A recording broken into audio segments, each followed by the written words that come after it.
સ્વામિનારાયણ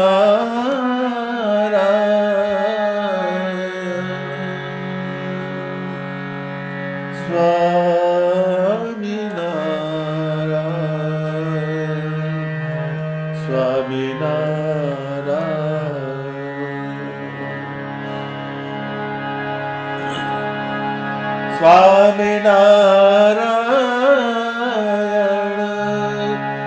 સ્વામિનારાયણ સ્વામિનારાયણ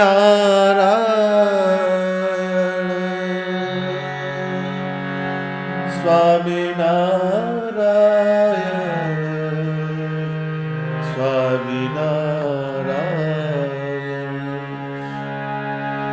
સ્વામિનારાયણ સ્વામિનારાયણ સ્વામિનારાયણ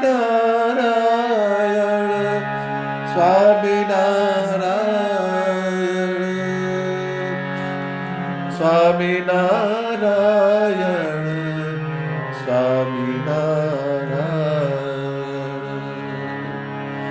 સ્વામિનારાયણ સ્વામિનારાયણ સ્વામિનારાયણ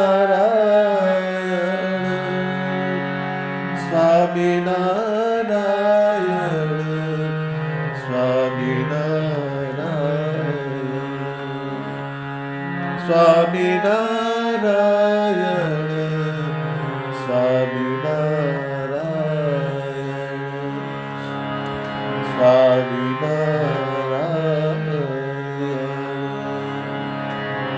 સ્વામિનારાયણ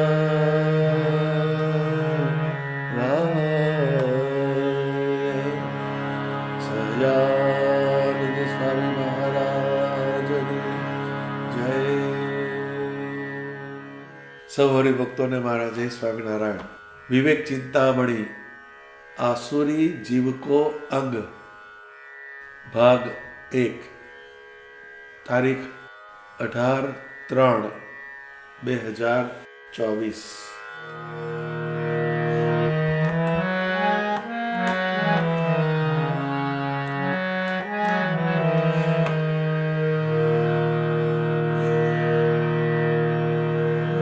हरि आज्ञा में ना रहे, हरि आज्ञा में ना रहे, सोई आसुरी जंत हरि आज्ञा में ना रहे, सोई आसुरी जंत मुक्त कहे हरि भजन बीना पावत कष्ट अनंत, पावत कष्ट अनंत. આગળ દૈવી જીવના અંગ સ્વામીએ સમજાવ્યા. હવે આસુરી આસુરી જે હોય એનું અંગ કેવું હોય? આસુરી જીવ એ ભગવાનથી વિમુખ ચાલે, એટલે આસુરી લક્ષણ જો આપણામાં પેસે તો એ આપણી ભક્તિને નુકસાન કરે. તો એ આસુરીતાના લક્ષણ કયા કયા એ જો આપણને ખબર પડે તો આપણે દૈવી તત્વ તરફ જઈ શકીએ. આગળ જે દૈવી તત્વના અંગ બતાવ્યા એને નુકસાન કરનાર તત્વ કયા એને સ્વામી અહીંયા સમજાવે છે. તો અનાદિકાળથી આ સૃષ્ટિ ઉપર દ્વંદ્વ ચાલ્યો આવે. દ્વંદ્વ બે વસ્તુ સામસામે આવે. સત્ય તો એની સામે અસત્ય, ધર્મ તો એની સામે અધર્મ, જ્ઞાની તો એની સામે અજ્ઞાની, સુર તો એની સામે અસુર. આવા કેટલાય દ્વંદ્વ આ બ્રહ્માંડમાં ચાલુ ને ચાલુ જ રહે. હવે અસુર એટલે શું? તો જેનો એકેય સુર સારો નહીં એ અસુર. સુર કહેતા ભગવાન તરફ ગતિ કરવાનો જે માર્ગ, એમાં એકેય વાત જેના જીવનમાં ફિટ ના થાય એ અસુર કહેવાય. મતલબ સત્ય એવા ભગવાન, સત્ય એવા શાસ્ત્ર, એમાં જેને પ્રતીતિ ના થાય એ અસુર કહેવાય. અને એનાથી જે વિરોધાભાસ કરાવનારા તત્વ હોય, જે સત્શાસ્ત્ર અને ભગવાન તરફ જવાનો જે માર્ગ, એની વિરુદ્ધમાં જવાની ક્રિયા અને એની જ વિચારધારામાં જે ડૂબેલા રહેતા હોય એ આસુરી કહેવાય. રામાયણમાં રાવણના મહેલમાં રાવણ, કુંભકર્ણ, મેઘનાદ આ બધા આસુરી વૃત્તિવાળા જીવ હતા. જ્યારે સામે પક્ષે વિભીષણ, મંદોદરી આ દૈવી ગુણે યુક્ત પણ હતા. એટલે આસુરી અને દૈવી આ દ્વંદ્વ અનાદિકાળથી ચાલ્યો જ આવે છે. હવે એ આસુરીતા જેનામાં હોય એ કેવો હોય? એ સ્વામિનારાયણ ભગવાન વચનામૃત ગઢડા અંત્યના 39માં એની વ્યાખ્યા બતાવે છે. જે આસુરી જીવ હોય તે ભગવાનની વાતને સાંભળે ત્યારે તેને તો કાનથી બહાર જ નીકળી જાય, પણ હૃદયમાં ઉતરે નહીં. ભગવાનનું કોઈ પણ વચન હોય એ બાયપાસ જ થાય પેલાને. જે આસુરી વૃત્તિવાળો હોય એ આસુરી વૃત્તિ જેનામાં હોય એ કથામાં ભલે ને જાય, પણ એ મંડપમાં બેસતા પહેલા ઠરાવ કરીને બેસે, અહીંયા જે વાત થાય એમાંની એકે વાત મારે લેવાની નથી. એ આસુરીતા છે. એ આસુરી એવો જ હોય, એ ગાંઠ મારીને જ બેઠો હોય, ચોટલી ના હોય તોય અણસમજણની ગાંઠ.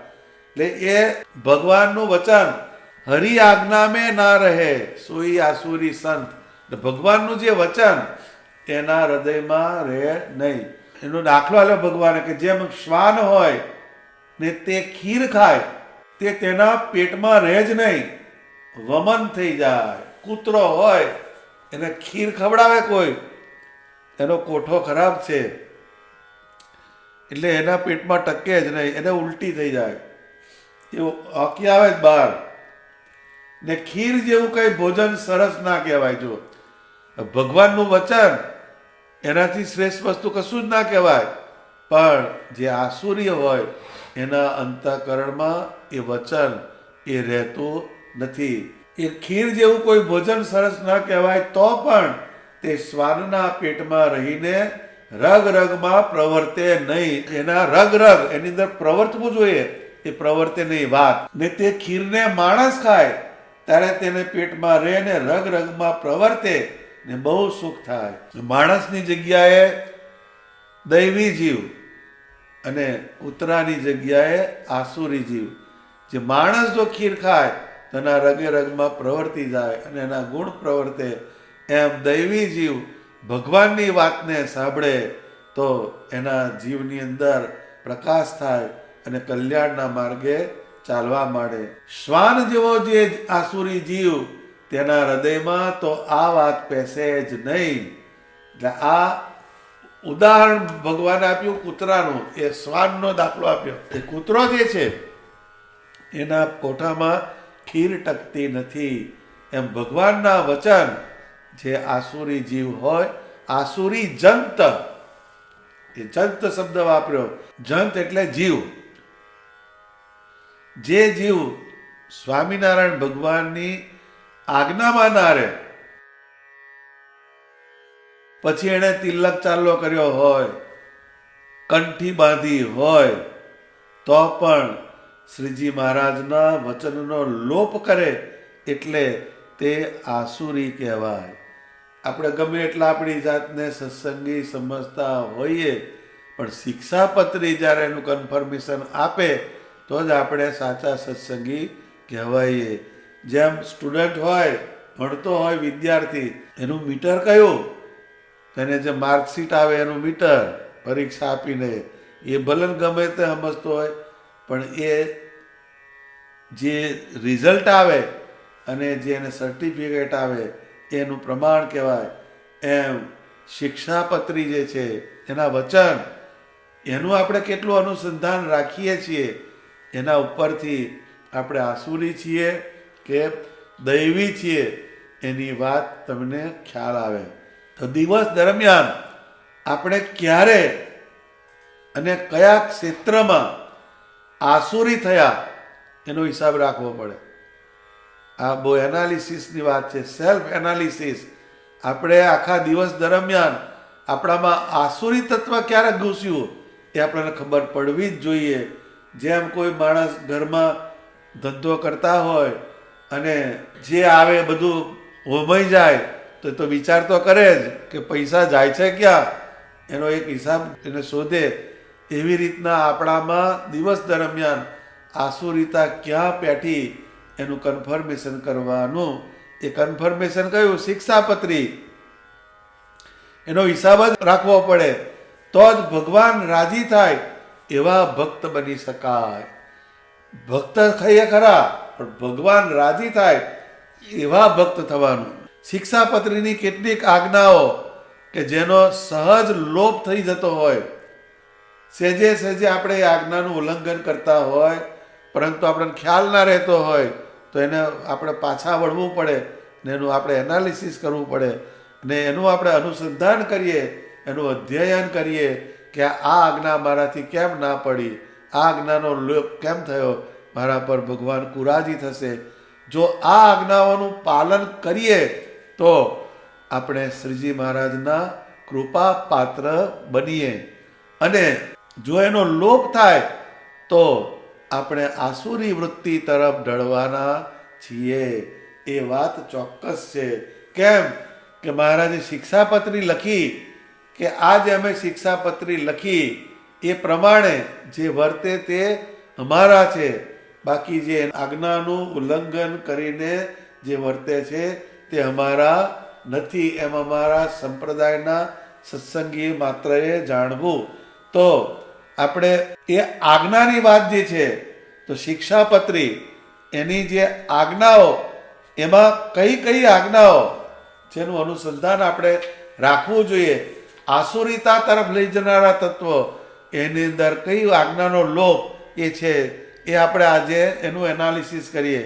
તો શિક્ષાપત્રીનો શ્લોક 17, એમાં સ્વામિનારાયણ ભગવાન કહે છે, અને ધર્મ કરવાને અર્થે પણ અમારા સત્સંગી કોઈએ ચોરનું કર્મ ન કરવું, અને ધણિયા તું જે કાષ્ટ પુષ્પ આદિક વસ્તુ તે તેના ધણીની આજ્ઞા વિના ન લેવું. આ ચોર કર્મ આવ્યું આપણામાં, ચૌર કર્મ, ચોરીની વૃત્તિ આવી એટલે કોઈક વસ્તુ કોઈકની લઈ લેવાની વાત આવી. હવે એમ કે ભગવાનના અર્થે પણ ધર્મ કરવાને અર્થે કોકના ઘર આગળ સારા ગુલાબ જોયા, લાવો તોડતો જાઉં ને ભગવાનને ધરાવું, એ તારો ચડવાનો નથી ગુલાબ, એ કોકનો ગુલાબ ત્યાં ચડાયો. એટલે એ વસ્તુ જે છે એ પર જે વસ્તુ હોય બીજાની, એ બીજાની વસ્તુ પર આપણે જો નજર કરીએ તો એ આપણને અંદરથી સુખ આપવાનું નથી. શ્રીજી મહારાજ પ્રસન્ન નહીં થાય, તારે લઈ જવું હોય તો લઈ જા. એ બીજાનું ધણિયા તું જે કાષ્ટ લાકડું અને એમ કે પુષ્પ, આ માઇનોર વસ્તુ લખી, એવી વસ્તુ પણ એના ધણીની આજ્ઞા વિના લેવી નહીં. શ્લોક 18, અને અમારા આશ્રિત જે પુરુષ તથા સ્ત્રીઓ તેમણે વ્યભિચાર ન કરવો. વ્યભિચાર જે છે એ બહુ જ સિરિયસ વસ્તુ છે, એનો એ અમલ કરવો જ જોઈએ. એ આપણને પોસાય નહીં. અને ઝૂકટું આદિક જે વ્યસન તેનો ત્યાગ કરવો. ઝૂકટું એટલે પત્તે રમવાની ટેવ હોય. પત્તા રમવામાં કોઈ એમ કે અમે પૈસાવાળું નથી રમતા, અમે સાદું રમીએ છીએ, પણ તારો ટાઈમ તો બગાડ્યો ને. એ ટાઈમ કિલર પ્રોસેસ છે, તમારો સમય બરબાદ કરે છે. એ પત્તે રમવું, જુગાર રમવું. જુગાર તો ખોટો છે જ, પણ અમથા પણ પત્તાની અંદર પડવાનું નહીં.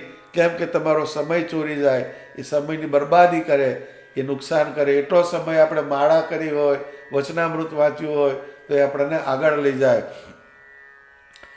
ઝૂકટું આદિક જે વ્યસન તેનો ત્યાગ કરવો. અત્યારે વ્યસન કયું છે? વોટ્સએપ વાળું વ્યસન. એ ટાઈમ કિલર છે અને માઇન્ડ કિલર છે. મનને બગાડે અને સમયને બગાડે. એટલે આપણો ખોટો સમય વોટ્સએપમાં, ખોટા મેસેજમાં એવામાં જતો નથી ને, એનો આપણે એનાલિસિસ કરવાનું. પછી ભાંગ, મફર, માજમ, ગાંજો આદિક જે કેફ કરનારી વસ્તુ તે ખાવી નહીં અને પીવી નહીં.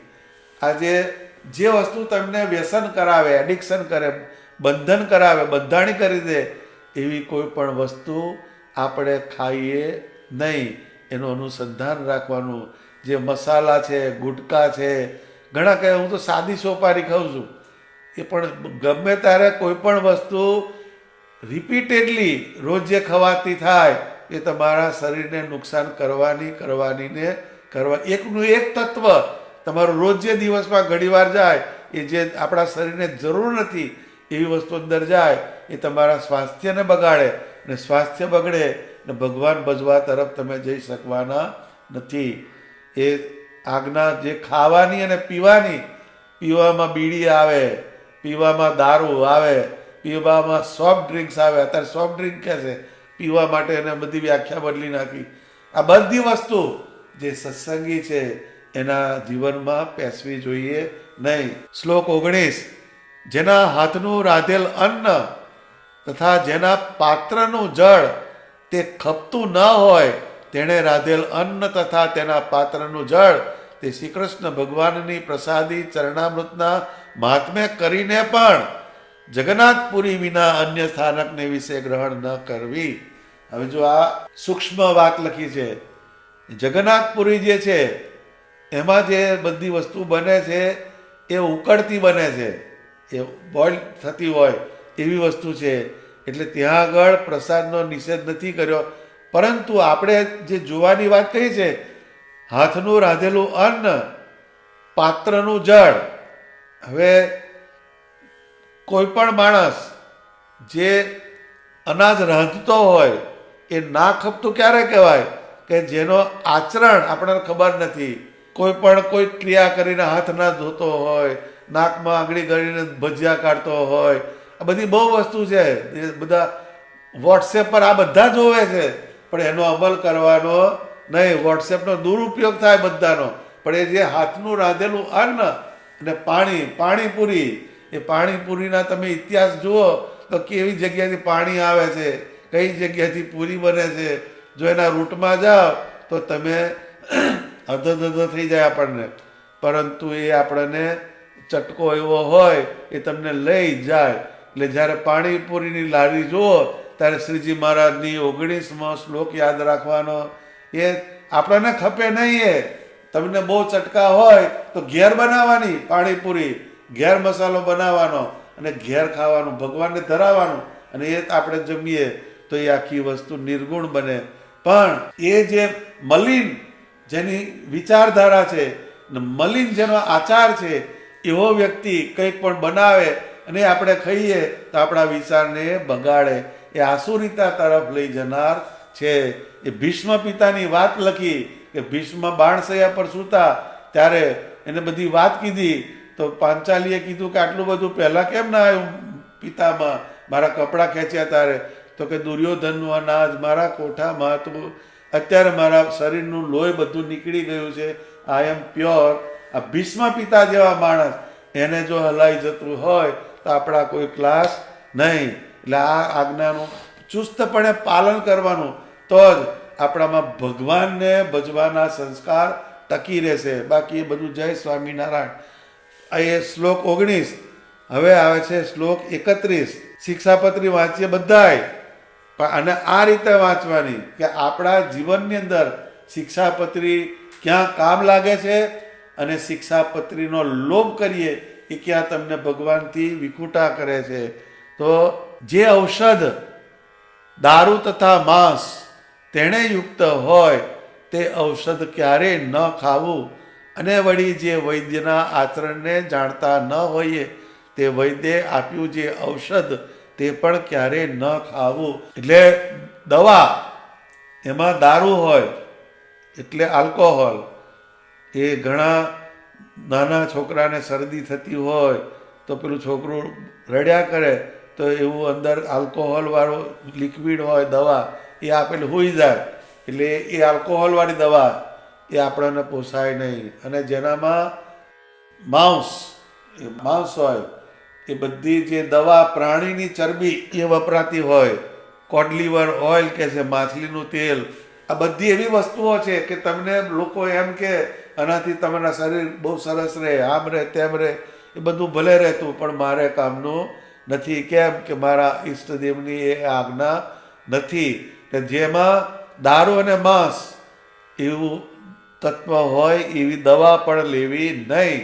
અને જે વૈદ્યના આચરણને ના જાણતા હોય, જે વૈદ્યનું આચરણ એટલે શું, કોઈ ડૉક્ટર હોય પણ એને આપણા સત્સંગના નિયમ ખબર ના હોય અને તમને ગમે તે દવા પ્રિસ્ક્રાઇબ કરે તો એનિમલ ફેટ તમારા શરીરમાં જાય, આલ્કોહોલ તમારા શરીરમાં જાય, એવા ડ્રગ્સ હોય એ જો એને ખબર ના હોય તો એવું લખી આપે. એટલે ડૉક્ટર પણ એવો પકડવાનો કે જેને સત્સંગના સંસ્કાર ખ્યાલ હોય, ભલે સત્સંગી ના હોય પણ એટલો ખ્યાલ હોય કે આ દવાની અંદર માંસ છે, એનિમલ ફેટ છે, આલ્કોહોલ છે, એટલે મારાથી આ પ્રિસ્ક્રાઇબ કરાય નહીં. એવા જે ડૉક્ટર હોય એની દવા લેવી. તો એ શ્લોક નંબર 31. આ બધા તમારા જીવનની સાથે ચાલનારા શ્લોક છે, એટલે આસુરી બનાવનારા છે. એ જો આનો લોભ કરીએ તો એ તમને આસુરીતા તરફ લઈ જાય. શ્લોક નંબર 49.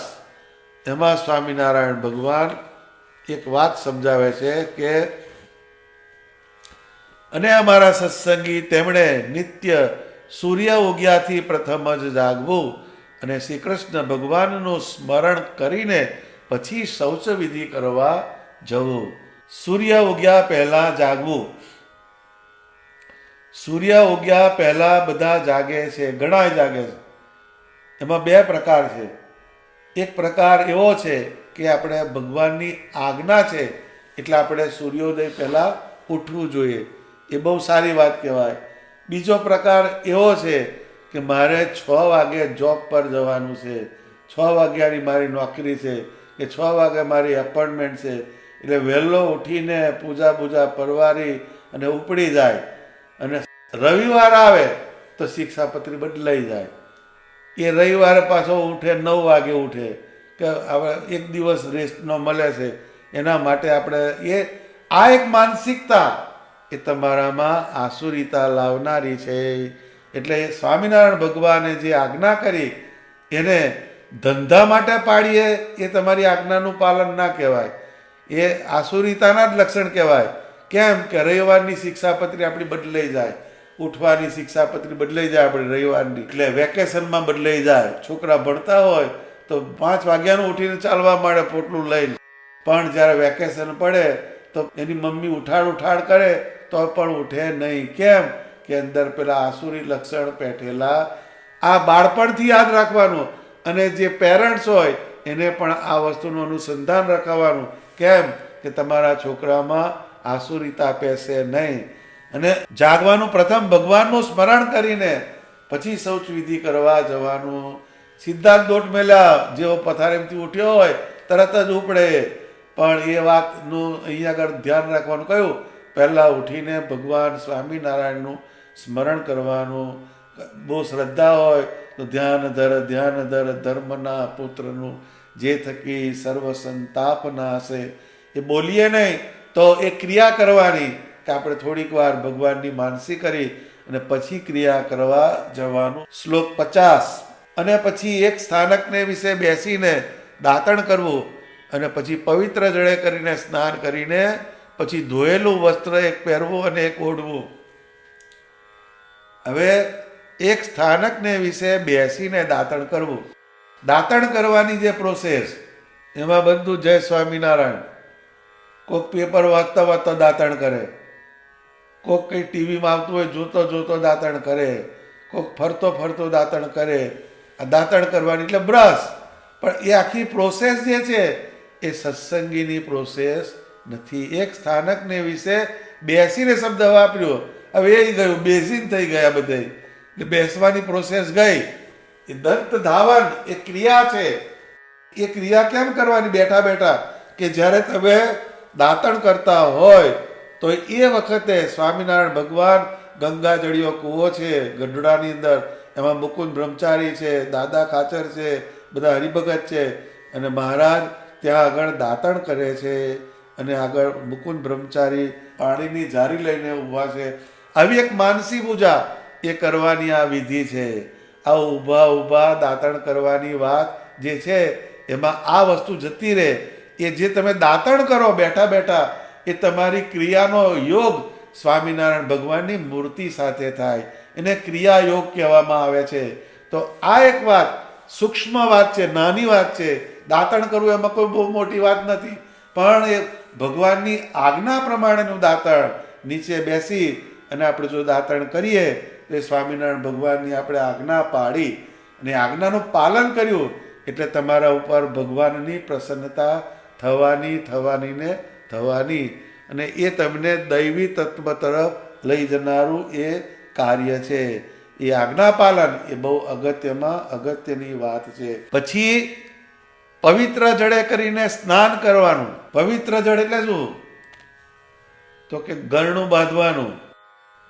પોણા ભાગના બાથરૂમમાં તમે જાઓ, ગળણું બાંધેલું જ ના હોય, સીધો નળ જ આવે. જે અંદર હોય આવી જ જાય. ટાંકીની અંદર પડેલી હોય 6 મહિનાની જીવાત, એ આવે સીધી, અને એ તમે એનાથી નાવ. એ હિંસા છે.